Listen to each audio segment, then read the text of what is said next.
The hard truth about Civ 5 is, no matter what you do in the late game, what you do in the early game is the single biggest factor between going from King difficulty to Deity difficulty on Civilization 5. Fortunately for you, I've got 6 tips to show you how. I'm PCJLaw from twitch.tv/PCJLaw, and in this video, we're learning how to beat the early game in Civilization 5. I'll also teach you my top tip that nobody tells you, which is one of my secrets to huge success. Let's go. I'm going to break this down into a few phases. 1. The starting phase, what to do before building settlers and how long to wait before starting them. 2. The settling phase, when and how to build settlers and how to guide them into position. 3. The post-settle phase and what to build in the capital to kickstart your empire. 4. Staying on track and how to maximize your early game time. 5. How to explode your growth and how this really is the secret to success on Deity difficulty. And 6. My top tip that nobody tells you. Let's get into the starting phase. 1. The starting phase. Start by settling your city and working the highest food tile you can. In the case of our capital right here, it's actually a 2 food, 0 production tile. And if you have to, that is what you have to do. If you don't have any 2 food tiles, not even a 2 food, 0 production tile, then you probably moved your capital and made a bad choice. So start again. When you grow to population 2, again, you will want to put your second citizen on a 2 food or higher tile. So again, for us, because we've only got 2 food, 0 production tiles, we would have to put that citizen on the 2 food, 0 production tile as well, because the whole goal is to grow yourself to population 3. The next is simple. You want to start with shrine or scout, and then probably take the pottery technology for a shrine. And that is my sample build order in my capital that I generally go for whenever, basically it's my default. Now, some people will talk about only going for 1 scout, and typically speaking, you'll only want to do 1 scout on something like large islands or archipelago, or if you're on a really small map. But generally speaking, I'm going for scout, and then the shrine. If you are Liberty, then you will probably want to go scout, and then the monument. But I'm not really going to discuss Liberty from here onwards, because Liberty, contrary to popular belief, Liberty is not bad. However, Liberty I call a high risk, high reward play. On the right land, which is probably about 5% or less of the time, Liberty is hands down the best tree. However, 95% of the time, it is much worse than Tradition. Tradition, as I like to say, always results in an empire that can beat Deity difficulty, but Liberty often won't. So I recommend pick Tradition, please, unless you're experienced enough and you know when to choose Liberty over Tradition. Now, if there's no good pantheon you want, I recommend subbing out a shrine for a worker, so we actually need to make a quick change. My build order is actually going to be recommended as 1 scout, which is to find ruins and city spots. Secondly, again, another scout, again, to find ruins and city spots. But then third, you have the option of a shrine, if there's a pantheon that you want, a worker, unless you think that for some reason you're not going to want a worker, maybe because you've got like 9 million early workers deals or something. Third, you might choose to take a granary if you have 2 or more granary tiles. And fourth, you might choose to take a monument if you, for some odd reason, manage to reason yourself out of having either of the first 3. I do recommend going from top to bottom. So most important is the shrine. If you decide you don't need the shrine, then you go on and you're like, do I need a worker? If you decide you don't need a worker because you're crazy, you'll go down and be like, do I need a granary? And next, if again you're like super crazy, you'll be like, do I need a monument? And at that point you probably will end up building your monument. Once you reach population 3, however, and once you finish building whatever you chose as your 3rd item, the starting phase ends and the settling phase begins. Now, it's important to make a note here. Growing to population 4, I say, is almost always detrimental because it actually makes you wait too long to settle. Yes, your capital will be better for it, and yeah, you will see some strengths in your capital, but it will make all of your expansions worse, which is why, generally speaking, I recommend to start the settling phase at population 3. Now, you can do it if you got a pop ruin or you chose to go the granary route in the list of options that we got just there on the left, but generally speaking, you want to start the settling phase at population 3, and that brings us to the end of the starting phase. The second phase is the settling phase. You should have discovered how many unique luxuries you have. On Deity, each unique luxury tends to mean 1 tradition city, so if I can get up to 4 total, I'm building 4 cities. You're aiming for about 4 to 5 as tradition. 3 is usually not enough unless each of those cities can blast up to 25 population, so generally you're looking for 4 to 5 total. Once you finish your scout thing, then I would usually suggest to queue up all of your settlers, so long as you've either built a worker or you've done a worker steal. No gaps, unless it's for a worker or you ran out of military units. So if we go into Alundi, you can see what we've done here. I went scout, and then we went away and built a worker because we realized that on this land there wasn't really a pantheon that we really wanted.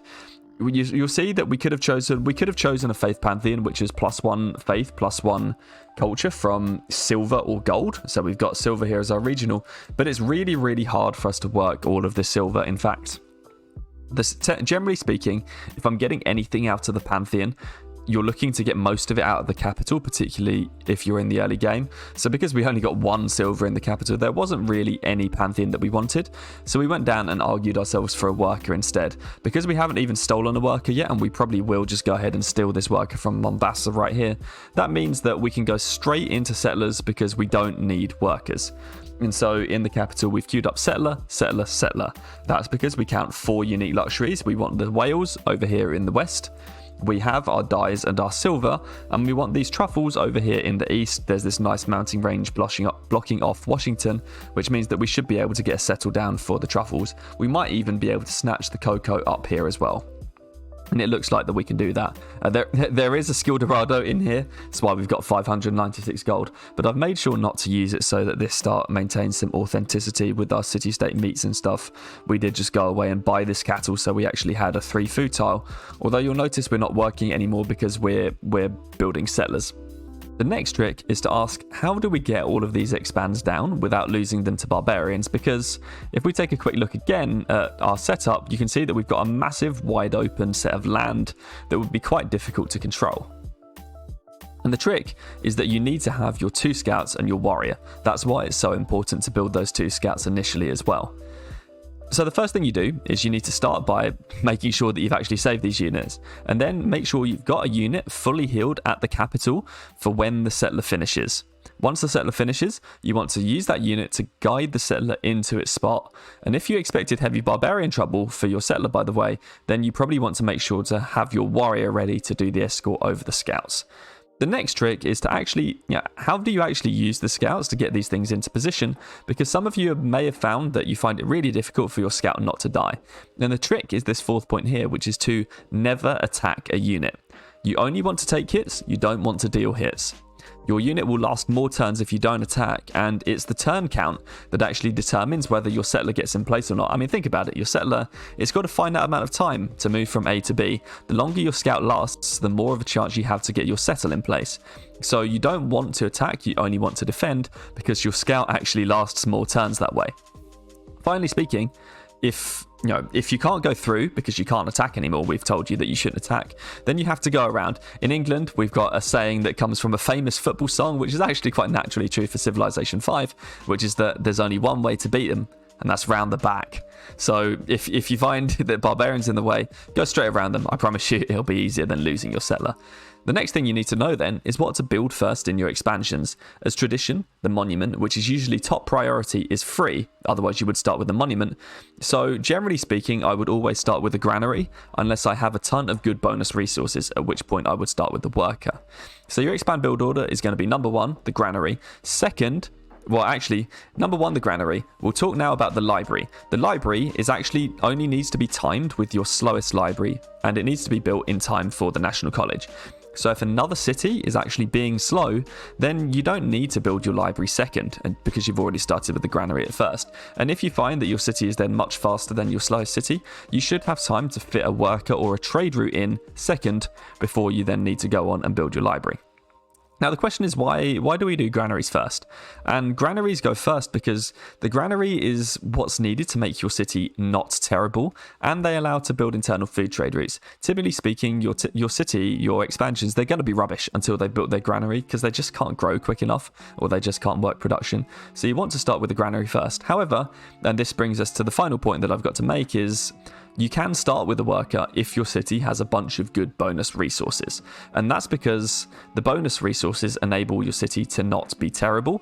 If you don't have any good bonus resources, which is an incredibly common occurrence on Brave New World Civilization 5, in fact I would say that it is the most likely occurrence to not have a bunch of good bonus resources, then you're going to want to default to a granary instead.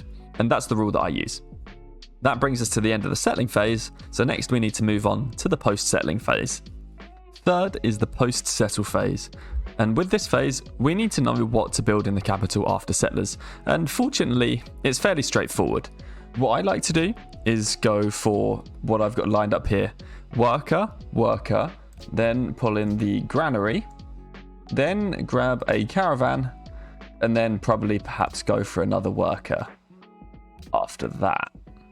So something like this: worker, granary. You might even want another worker, or you want a trade route, something like this. This 4th and 5th spot is fairly flexible. And you're generally speaking going to want to go on to production focus until you finish the granary. Now the reason you want to do this is because it's not necessary to start growing right away, and the granary is, generally speaking, what tends to kickstart your growth. Your growth rate is going to be so bad that you don't, even with the granary, the growth rate in your capital is often going to be so bad that, typically speaking, you might as well just production focus. And your growth rate isn't going to be exceptional until you get 2 out of the 3 of the following: the granary, traditions +2 food in the capital, and a food trade route sent to the capital. Otherwise your growth is going to be so bad you might as well production focus. That means that if you're going to wait until you've got 2 out of those 3 things before you need to grow, then you can actually afford, much like you can wait with your libraries until you're ready to build your national college, you can actually wait with your granary until you're ready to actually grow. So you can time your finishing of the granary, perhaps with the food trade route being sent to the capital, or with traditions +2 food in the capital. If you have a bunch of granary resources, then yeah, a granary earlier will actually give you a great growth rate. But on the start, like what we have in our capital of Alundi in our mock Shaka play, we've got 0 granary resources whatsoever, which is going to mean our growth rate in our capital is just going to be rubbish until we get 2 of our 3. So we want to wait until we get 2 of our 3 before we're growing, and we can instead just production focus to make sure we get out everything else it is that we want to get out. Finally, we need to talk about why you've got so many workers in the production queue. Every city needs a worker ASAP. It's one of the most important things you're going to need, which means we need to get up to number of workers equals number of cities as soon as we possibly can. In this game, we've already got 2 workers because we built one before settlers, and then we stole one from Mombasa down here, and we're going up to 5 eventual cities because there's a settler hidden under this spearman right here, and that's going to go up here somewhere, which means we actually need to get to 5 workers. We've got 2, we need 5, so we've got 1 worker, 2 worker, and 3 workers queued up in the capital. And usually you can expect that one of your expansions is going to be able to grab you another worker as well, although in this case, we might not end up doing that. But usually you can expect that with a worker. And that's why the workers, we're building so many, because we need to get up to 1 per city as soon as we possibly can. We've got 5 cities, so we need to absolutely rush out to 5 workers before we can get started on really anything else, because it's the most important thing we need. And that is a hint to my 6th special tip that nobody tells you that we're going to cover later. And while we're here, if you're enjoying this video, please do remember to leave a like. It greatly helps the video and the channel out. So much appreciated. On to the next phase. Phase 4. Phase 4 is all about staying on track. Staying on track means growing your cities up until at least population 3, because population 3 is when your cities stop being bad and start being actually useful. And the key to that then is making sure you maintain your happiness to grow your cities up to population 3 and beyond. So as we said, the sweet spot for your expansions is population 3 is when they stop being bad and start being useful. And that means that if you want to stay happy through the early portion of the game so that you can get all of your cities to population 3 and then take them forward, you can use your workers in the following order. 1 is to improve all of your unique luxuries. The second is to improve all of your duplicate luxuries so that you can trade them away with the AI. Third is to improve all of your bonus resources. Think cattle, horses, deer, etc., etc. And 4th is to improve all of your farms, starting first with the freshwater farms. The reason that you would do something like this is because you stay happy with all of your luxuries. Because if you're not happy, you can't grow. So you need to stay happy to give yourself the room. Next, You do need a balance of food and production in your cities early in the game, and improving your bonus resources first gives you a great balance between food and production to help your cities become not bad. And then finally, the fourth is improving the farms and starting with the freshwater farms first, because now you need 3+ food tile. Well, you need tiles with three or more food on them to be able to actually grow, which is why you would start improving your farms, and you would prioritize those freshwater farms first, because all farms with fresh water get an additional 1 food at civil service. Finally, if you want to stay happy, you need to make sure that you tech in the correct way, and you can do that by teching specifically for your luxury techs after you research pottery, animal husbandry and mining. That means if you need to, after pottery, animal husbandry and mining, perhaps you go for calendar, perhaps you go for masonry, perhaps you go for trapping, perhaps you go for sailing. Whatever it is, you need to make sure that you can keep improving your luxuries as soon as you possibly can. And I'll add a quick note here, you can take a detour for bronze working, archery or sailing if you have the time and could use their bonuses. Archery if you actually need to kill some barb camps, sailing if you need that trade route, and you will want sailing at some point for the trade route, and bronze working for the production that you get from revealing iron. Phase 5, how to explode your growth. Exploding your growth is all about those foods with 3 or more food on them, and it's all about the internal food trade routes. By the way, we'll assume you've built a granary because we already covered those in one of the earlier phases. Finally, I've also got a separate detailed guide for growth that's going to be linked in the description below if you'd like to check it out. So the thing about trade routes, and we'll start with those first, is that I never use a trade route for gold, and I only send them for food. You may have seen some advice about sending the initial trade routes for gold and science on deity difficulty, and it's not bad advice, but I'm here to tell you that it is fine to ignore them. In most games, food will actually be the best choice, and this is considering the realities of deity difficulty and the realities of the Brave New World maps, which often mean that you just don't have enough food available to your empire to be able to get away with sending it for science and gold. In the long term, it's going to give you rubbish feeling cities. So on most Brave New World maps, you're going to be wanting to send, or it's probably correct, to send every single one of your internal trade routes for food, and to get every single one of them too. And in those games, the small number of games where it isn't actually the best choice, it's so close enough that you can just not care and save yourself on some brain power. So apart from the opening phases and build orders that we've already discussed, phases 1 through 4, the next general rule you want to excel on deity difficulty is to build every trade route as soon as possible and to tech specifically for them. So you want to tech for animal husbandry first, although that's a given anyway for horses. Then you would want to go for sailing, even if you're landlocked. Engineering is next for the 3rd trade route, and then after you've got to workshops, after you've got to civil service, after you've got to education, you'll then want to tech specifically for compass, and yes, again, even when landlocked, and banking to get your 4th and your 5th trade routes. In terms of what to do with them once you've got them, and yes, you should build them ASAP once you've unlocked them, you can, for the first one, send it to the capital. That's because the capital is probably your most important city to grow.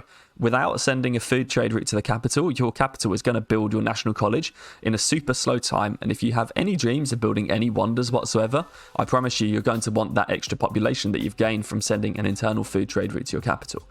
The second one can either go to the capital again, or a food desperate expand. It doesn't really matter which one you choose.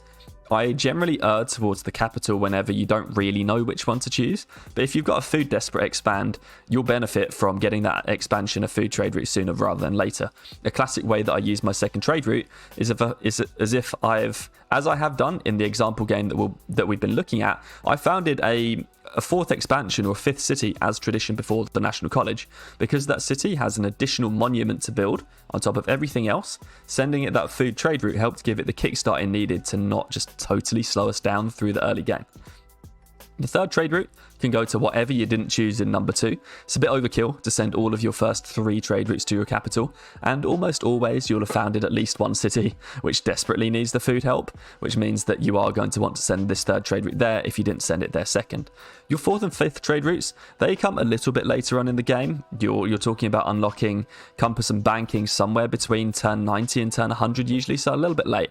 And those can go anywhere you want as long as it's for food. And trust me, even on turn 100, you've probably still got another, on quick speed, say 50 turns of growing or 40 turns of growing, at which point those trade routes will still become incredibly valuable even for then. At worst, it's going to allow you to work some university slots, and if you're looking at a guide like this, you probably already know how important they are. Now, we can briefly discuss why 3+ food tiles are so important, and the reasoning I've outlined on the right of the screen, just up here. Your cities, they grow by accumulating excess food, and each population costs more excess food than the population point previously. Since each new citizen that you have costs 2 food, that means that if that new citizen goes onto a tile that's got 2 food or less, you're actually going to slow down your growth rate because each additional citizen costs extra excess food, which means that if the citizen just simply pays its own 2 food back, it's going to slow down your growth rate, which means that if you want to speed up your growth rate or you want to maintain your growth rate, you need your new citizens to be working farms with 3 or more food on them, which is why the 3+ food tiles are so important. In the example game that I'll take us back to now, you can actually see that I am working several tiles going around here. You can look at Nobamba, for instance. We're working 2 tiles that are just 3 food 0 production. In Bulawayo, we're doing the same thing, 3 food 0 production, a couple of tiles. And that's because of the power of these 3+ food tiles. Even though they're rubbish, they're not civil service farms. They're still far more than good enough because of how important those 3+ food tiles are to growing your cities. Although, of course, this does now outline why civil service is so incredibly valuable to you, because it means that you either get a 4 food tile, like we've got here in the capital, or you get a 3 food 1 production tile, so that tile is just giving you a little bit more back. My 6th and final tip for today, which is my top tip that nobody really tells you, but one I think is incredibly important, is how many workers you really need.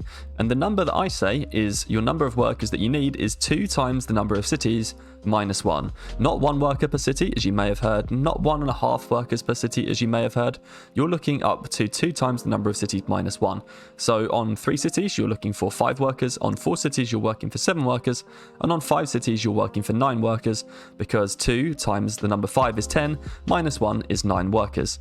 The reason you're looking for something like this is because working all improved tiles is an absolutely massive boost to your city, and I promise you there won't be too many workers. You'll still be improving tiles with all of them well past turn 100 quick speed. And I guess the reason why working all improved tiles is a massive boost to your city, more than anything, is because especially on the base Brave New World maps, which are the ones that most of you will probably be playing if you're watching some of these guides, is that there's not that much to go around in terms of bonus resources. You're not talking like having 3 fish per city. You're not talking about having 12 wheat across the whole of your 3-city empire. You're talking about perhaps, I mean, we actually have it in the example game we've been looking at, 0 wheat in the whole empire. I mean, sure, there's like 3 bananas and like 3 deer and like 3 cattle, but you are going to be missing a lot of crucial food tiles, and improving your plain tiles, the plain grassland tiles, the plain mines to get extra production, your plains tiles to get extra food on those as well for a bit of balance in food and production, really is going to make all the difference to the quality of your city. It's unreal how massive the difference is. So it's something that I fully like, and is something that's been a feature of all of my games, particularly the ones with the fastest science victories. So at least you know with that evidence, you know they work. And I'll stop with a couple more points here, which is that 1, you don't need to get all of them before your national college, but you should get them as soon as possible afterwards. It's a little bit unrealistic to be able to, for example, build 9 workers or probably build 7 or 8 workers in a 5-city empire before you get your national college done, because there's a lot of demands on your cities when you think about looking at cities like that. But you easily want to go up to at least 1 worker per city, and you can probably reach the 1.5 workers per city mark before you get to having to build national college, and then you can just rush for the 1 or 2 workers extra over the top. And this is even more so powerful just because you're going to have to make trade-offs if you don't get that many workers. In the example game, we're actually 1 worker short of the rule, and you can actually tell because right now in this game, and I'll take us back there because we're done looking at this slide. Right now, we're having to choose between improving tiles in Bulawayo, let's say, or it's maybe not Bulawayo, but improving tiles in Kwaduzuka, or no, Kwadukuza. We're thinking about having to either improving tiles in Kwadukuza, or we're talking about building roads to Bulawayo because we're short on money. It's the same deal in Umgungun Lovu, and it's the same deal in Nabamba, and it was the same deal in Ulundi for a long, long time. we're having to decide whether or not to build roads or whether or not to improve tiles so that we can be working all improved tiles in our city. And it punished us to some degree because now we're getting a little bit behind on our improvements. But you can see with the 8 workers, we're a little bit behind. A 9th worker would definitely be very, very helpful in here, just to make sure that we can get at the last of the things we need and really accelerate the cities. And these workers, they're not going to be sitting idle for too long. You'll easily be improving tiles with them well past turn 100, and then at that point you're starting to get things like coal online. You might be thinking about building roads for wars, you might be thinking about getting your aluminium online, or switching some of your improvements over to trading posts, which is something you're never going to be able to do if you only build, say, 1.5 workers per city. So they're really important. Anyway, finally, now that we've looked at that phase, it's probably good to just look at this empire, because I played this based on all of the rules that I just spoke to you about. I implemented no other techniques, did nothing special, because I thought, you know what, let's make sure that these tips are actually valuable. And so we can check out this empire here. It's turn 77. I have paused it here because partway through this playthrough, I had to pay Poland to go and war France to make sure that we didn't get warred by Poland. And it looks like Poland's actually about to come and war us back. I don't know how much of a problem this is going to be, but this empire looks like it's struggling. So unfortunately, I wasn't able to pull it all the way through to turn 100 and check out how we are then, but I have paused it on turn 77. And here's the important things. It's turn 77. We've already got both metal casting and civil service, which is big. This is really fast. Turn 78 metal casting, and it's going to be, what's that? Turn 78, turn 87 education, and it's actually might even be a couple of turns quicker because our cities are still growing and the capital actually still has the national college to complete. Yes, turn 78 metal casting, even though we haven't built the national college yet.